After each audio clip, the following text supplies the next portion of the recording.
Nuk kam bërë asgjë për 20 vite burg, Elsa Lila rëfen tmerrin në arrestimit në Itali. Në një intervistë, këngëtarja Elsa Lila ka treguar për herë të parë për përjetimin e arrestimit të saj në Itali dhe dilemat që ajo përjetoi. Ke një kauzë prej 20 vjetësh ose më shumë dhe gjëja e parë që mendova ishte, çfarë mund të kem bërë unë për ta merituar këtë? Ndoshta ndonjë gjop të makinës, por sigurisht jo 20 vite.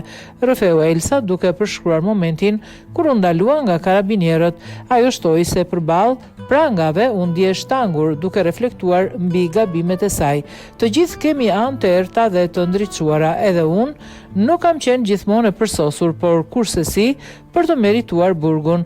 Këngëtarja tregoi gjithashtu për një nga momentet më të vështira të jetës së saj, lajmin për vrasjen e nënës në vitin 1997, vetëm 5 muaj pasi ishte larguar nga Shqipëria me helikopterin e ambasadës italiane. Italia ishte burgu im i parë. Nuk më lejuan të kthesha për ta parë nënën. Kur u ktheva në tetor e pash vetëm një gur, tha ajo. Edhe pas shumë vitesh, humbja nënës mbetet e papërballueshme për të. E mendoj sikur është diku në një kontinent tjetër dhe po jeton jetën e saj, u shpreh Elsa.